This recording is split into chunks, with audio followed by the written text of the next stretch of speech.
ብዙ ጊዜ ስለ አንድ እርግጠኛ ስለሆነ ዕውቀት ስናወራ ልክ እንደ ሂሳብ ስሌት ወይም ምህንድስና ፍጹም ትክክለኛነትን እንጠብቃለን። ማለት 2 ሲደመር 2 4 ነው አይደል? አዎ፣ ምንም የማያሻማ ነገር ነው። ልክ ነው። እና ለምሳሌ እጅህ ቢሰበር እና ወደ ሐኪም ቤት ብትሄድ ዶክተሩ የኤክስሬይ ማሽኑን ተጠቅሞ የተሰበረውን አጥንት ነጭ መስመር ቁልጭ አድርጎ ያሳየ፣ በቀጥታ ጣቱን ጠቅሞ እነሆ ስብራቱ እዚህ ጋር ነው፣ ምንም አይጠራጠርም ይላል። በትክክል እጅግ በጣም ግልጽ ነው። ማለት ጥቁርና ነጭ ወይም ሁለትዮሽ የምንለው አይነት እውነት ነው። ወይ ተሰብሯል ወይ አልተሰበረም እኮ ነው። አጥንት ትንሽ ተሰብሮ ትንሽ አልተሰበረም አይባልም። አዎ።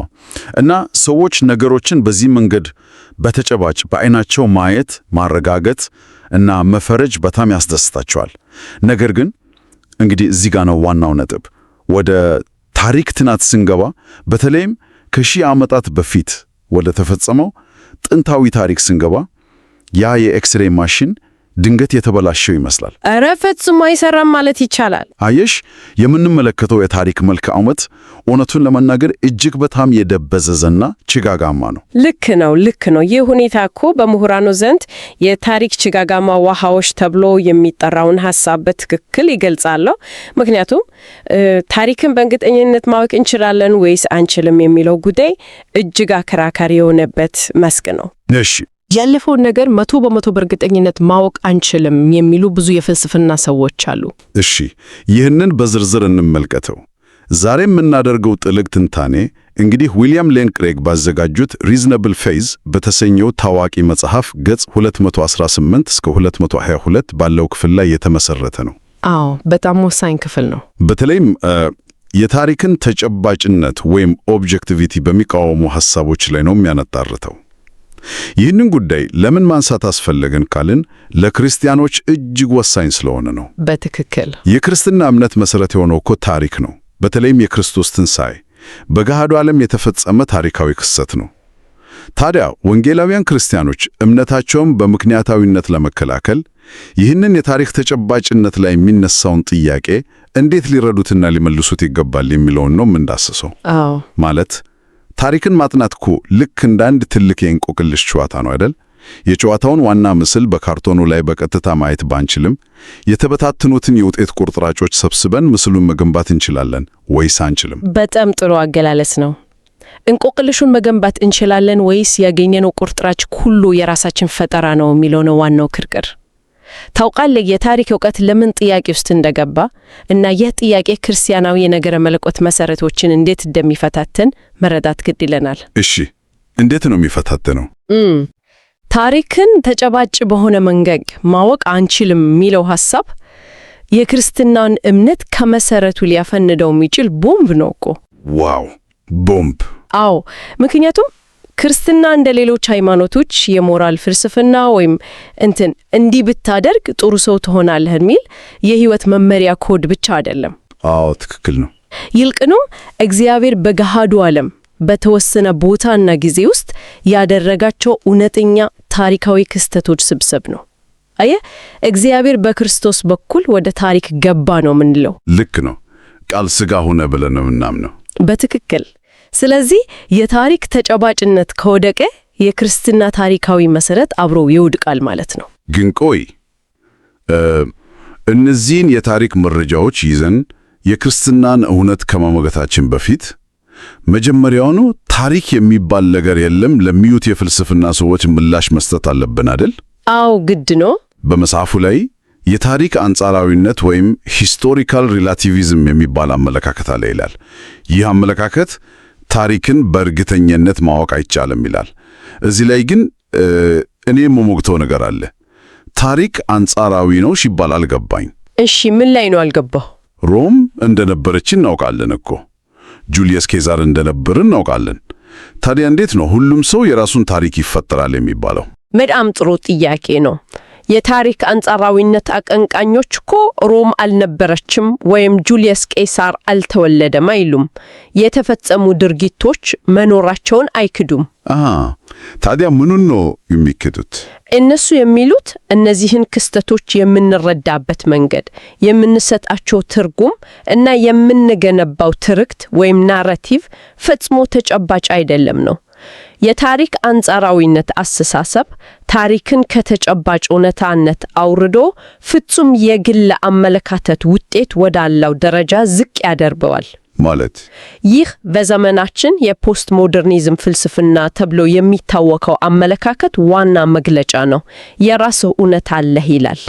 ማለትም ለኔ እውነት የሆነው ለአንተ እውነት ላይሆን ይችላል የሚለው የተለመደው የፖስት ሞደርኑ ሐሳብ ወደ ታሪክ ጥናትም መጣ ማለት ነው። በትክክል በመጽሐፉ ላይ ክሬግ በደንብ እንደሚያብራራው ይህ አመለካከት ተቀባይነት ካገኘ የታሪክ እውነታዎች ትርጉም አልባ ይሆናሉ። የፖስት ሞደርን አሳቢዎች እውነት የሚባል አንድ ወጥ ነገር የለም፣ ያለው የኔ እውነት እና ያንተ እውነት ነው ይላሉ። ይህ እንግዲህ በጣም አደገኛ ነው። በጣም ይህንን ወደ ክርስትና ስናመጣው ደግሞ አደጋው የከፋ ይሆናል። እንዴት? የወንጌል ታሪኮችን እንውሰድ። ለምሳሌ የክርስቶስ ትንሣኤ። ፖስት ሞደርኒስቶቹ አዎ ለክርስቲያኖች ትርጉም የሚሰጥ ጥሩ አፈታሪክ ወይም ተረት ሊሆን ይችላል፣ ነገር ግን በገሃዱ ዓለም ለሁሉም ሰው የሚሰራ ታሪካዊ እውነት አይደለም ይላሉ። ልክ ነው። ወደዛ ድምዳሜ ነው የሚያመራው። ክሬግ በግልጽ እንደሚያስቀምጠው የክርስትና መዳን የተመሰረተው ይህ ነገር በእርግጥ ተከስቷል በሚለው የታሪክ እውነታ ላይ ነው። ስለዚህ ይህ ፍልስፍና እምነቱን ከስሩ ነው የሚነቅለው። ዋው! ይህ በእውነትም ከባድ ፈተና ነው። እሺ፣ አሁን ወደ ዋናዎቹ ተቃውሞችን ግባ። እሺ፣ የታሪክ አንጻራዊነት አሳሰብ መነሻ ወደ ሆነው ወደ መጀመሪያው ትልቅ ተቃውሞ እንሸጋገር። በመጽሐፉ ላይ የተጠቀሰው የመጀመሪያው ተቃውሞ ያለፈውን ጊዜ በአካል ተገኝቶ ማየት አለመቻል የሚለው ነው። lack of direct access ይሉታል። ይህንን ሁኔታ እኔ አንድ ምሳሌ ብሰጥ ደስ ይለኛል። አንድ መርማሪ ወንጀል ከተፈጸመ ከዓመታት በኋላ ቦታው ላይ ደርሶ ፍንጮችን በመሰብሰብ እውነታውን ለማወቅ የሚያደርገውን ጥረት እናስብ። እሺ፣ መርማሪው እንግዲህ ድርጊቱ ሲፈጸም በቦታው አልነበረም አይደል? አልተመለከተም። በፍጹም አልነበረም። ስለዚህ ያለፈውን ድርጊት በቀጥታ ካላየን እውነታውን ማግኘታችንን እንዴት እርግጠኛ መሆን እንችላለን የሚል ጥያቄ ይነሳል። የዚህ ተቃውሞ ሐሳብ ይሄው ነው አይደል? ያ ትልቁና መሰረታዊው ጥያቄ ነው። በቀጥታ የመድረስ ወይም የማየት ችግር። አየህ፣ ያለፈው ጊዜ አብቅቷል፣ አልፏል። ዳግም ተመልሶ አይመጣም። በመጽሐፉ ውስጥ ፓትሪክ ጋርዲነር የተባለው የታሪክ ምሁር እንደሚያስረዳው ያለፈውን ጊዜ በቀጥታ ምልከታ መሞከር በፍጹም አይቻል፣ ከእጃችን አምልጧል። ማለት እንደ ሳይንስ ቤተ ሙከራ ውስጥ ልናስገባው አንችልም። በትክክል በቀጥታ ልንመረምረው፣ ልንዳስሰው ወይም በቤተ ሙከራ ውስጥ ልናየው አንችልም። ከእኛ ጋር ያለው አሁን ላይ የሚገኙት የጥንት ቅርሶች፣ ጽሑፎች፣ መዛግብትና ትስታዎች ብቻ ናቸው። እሺ፣ ግን ቆይ ድርጊቱን በቀጥታ ባናይም አሻራ አለ እኮ። የተጻፈ ሰነድ አለ፣ የህንጻ ፍርስራሽ አለ። በእነዚህ መረጃዎች ተነስተን ማወቅ አንችልም እንዴ? እዚህ ላይ ነው እንጂ ሌላኛው ምሁር ካርል ቤከር ነገሩን ወደ ሌላ ጥግ የሚወስደው። ምን አለስ? ቤከር እጅግ በጣም አወዛጋቢ የሆነ ሐሳብ ያነሳል። እውነታዎች በጭንቅላት ውስጥ ብቻ ያሉ ነገሮች ናቸው ይላል። ኧረ እባክሽ ይቅርታ፣ ይህ እኮ በጣም ያስገርምና የሚያበሳሽ ሐሳብ ነው። እውነታዎች በጭንቅላት ውስጥ ብቻ ያሉ ነገሮች ናቸው ሲባል ምን ማለት ነው? አዎ፣ ትንሽ ግራ ያጋባል። ማለት ያለፈው እውነተኛ ክስተት የሚባል ነገር የለም። ታሪክ የራሳችን የፈጠራ ውጤት ነው። እኛ አሁን በጭንቅላታችን የምናስበው ብቻ ነው ወደሚል ድምዳሜ አይመራም እንዴ? አየህ፣ በትክክል እዛ ላይ ነው የሚያደርሰው። ዋው! ቤከር ሊያብራራ የሞከረው ምንድን ነው? አንድ ታሪካዊ ክስተት ሲፈጸም በጊዜው አልቆለታል። እሺ፣ ዛሬ ላይ ያ ክስተት የለም። ዛሬ ላይ ያለው ምንድነው ብትል ስለ ክስተቱ የሚነገር መግለጫ ወይም አረፍተ ነገር ነው የሚል ነው። ክስተቱ የለም፣ መግለጫው ግን አለ። ታች በገሃዱ ዓለም ላይ የሚገኙ ሳይሆኑ የታሪክ ተመራማሪው ሰነዶቱን አንብቦ በሚሰጠው መግለጫ ማለትም አእምሮ ውስጥ የሚፈጠሩ ናቸው የሚል ክርክር ነው የሚያቀርበው። ተመራማሪው ራሱ ነው ታሪኩን በጭንቅላት ውስጥ መልሶ የሚፈጠረው ወይም ሪኮንስትራክት የሚያደርገው ይላል። ግን ይህ ችግር ለታሪክ ጥናት ብቻ የተተወ አይደለም አይደል? ክሬግ በመጽሐፉ እንደሚያስረዳው ይህ ጉዳይ ወደ ሳይንሱ ዓለም ዘልቆ ገብቷል። አዎ በጣም ያስገርመው እሱ ነው። ቶማስ ኩን እና ፖል ፌራበንድ የተባሉ የሳይንስ ፈላሰፎች አሉ። እሺ እነሱ እንደሚሉት ይህ ችግር በታሪክ ላይ ብቻ ሳይሆን በሳይንስም ላይ እንደሚታይ ተንካካራ መከራከሪያ አቅርበዋል። ቆይ በሳይንስም ላይ? አዎ ሳይንስማ በተጨባጭ መረጃ፣ በቤተ ሙከራ፣ በኬሚካል ውህደት እና በውጤት ላይ የተመሰረተ ከግል ስሜት የጸዳ አይደለም እንዴ? ማለት የውሃ መፍላት ነጥብ 100 ዲግሪ ሴንቲግሬድ ነው ከተባለ ለሁሉም 100 ዲግሪ ነው። ለአንተም ለእኔም እንደዛ ነው ይመስነን፣ ተጨባጭ ነው ብለን እናስባለን። ነገር ግን እነዚህ ፈላሰፎች እንደሚሉት ከሆነ እውነቱ ከዛ ትንሽ ይወሳሰባል። እንዴት? ሳይንቲስቶችም ቢሆኑ ወደ ቤተ ሙከራ ሲገቡ ባዶ አእምሮ ይዞ አይገቡም። ጀርመኖቹ ዌልታንሻውንግ የሚሉት ሐሳብ አለ። ዌልታንሻውንግ? አዎ ዌልታንሻውንግ ወደ አማርኛ ስንመልሰው አጠቃላይ የዓለም እይታ ወይም ወርልድ ቪው ማለት ነው። ዌልታንሻውንጊንግ የሚሉት ከባድ ቃል ዝም ብሎ የተለመደ አመለካከት ነው ወይስ ከዛ የተለቀ ነው? በምሳሌ ልታስረዳኝ ትችላለህ? አንድ ሳይንቲስት የዓለም እይታው እንዴት ነው በውጤቱ ላይ ተጽዕኖን ያመጣው? ግሩም ጥያቄ ነው። እስቲ እንዲህ ብለን እናስብ። ሁለት የተለያዩ ሳይንቲስቶች አንድ አይነት የጥንታዊ ሰው አጽም በቁፋሮ አገኙ እንበል።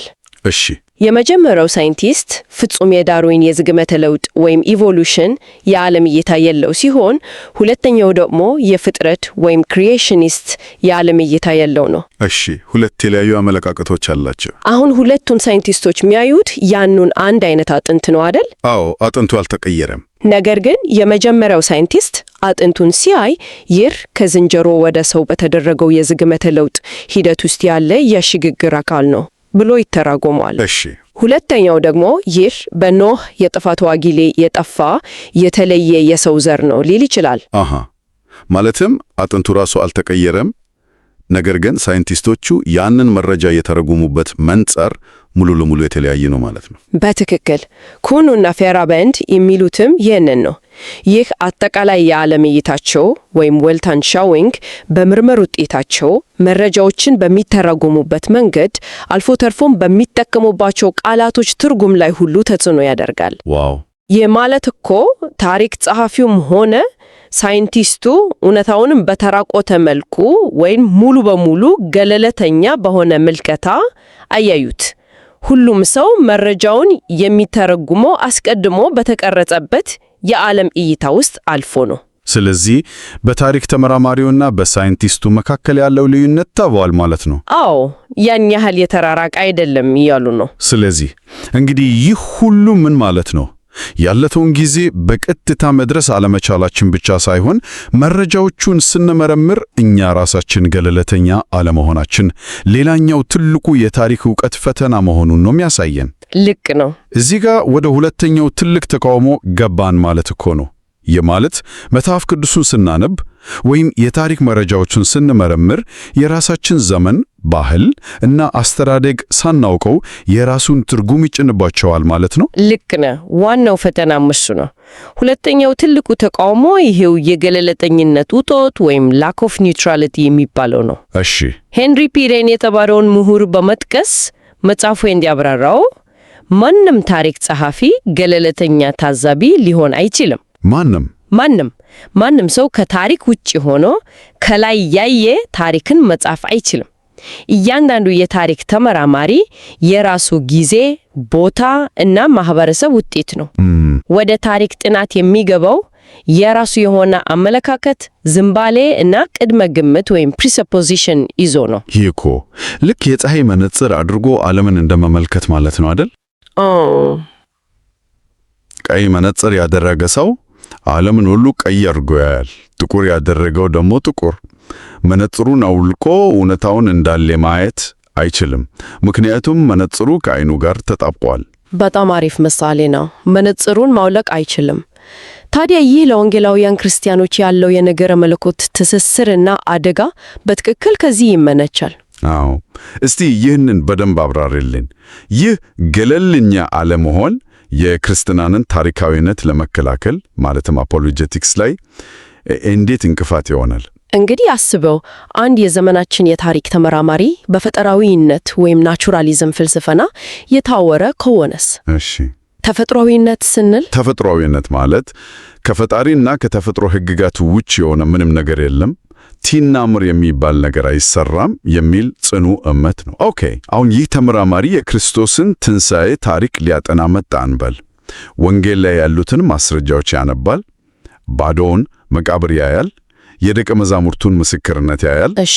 ነገር ግን የእሱ መነጽር ቲናምራት የሚባሉትን ነገሮች በሙሉ አስቀድሞ ይከለከላል። ዋው! ማለትም ማስረጃው ስለጎደለ ወይም ታሪካዊ ማስረጃው ውሸት ሆኖ ስላልተገኘ ሳይሆን መነጽራቸው አስቀድሞ ሰው ከሞተ በኋላ ሊነሳ አይችልም ስለሚል ብቻ ነው ውድቅ የሚያደርጉት። በትክክል። አሞሪ ጠንካራ ታሪካዊ ማስረጃ ቢቀርብለት እሱ የሚሰጠው መደምደሚያ ደቀ መዛሙርቱ ቅዠት አይተው ይሆናል ወይም አፈታሪክ ፈጥረው ይሆናል። ማስረጃውን አጣሞ ሌላ ትርጉም ይሰጠዋል ማለት ነው።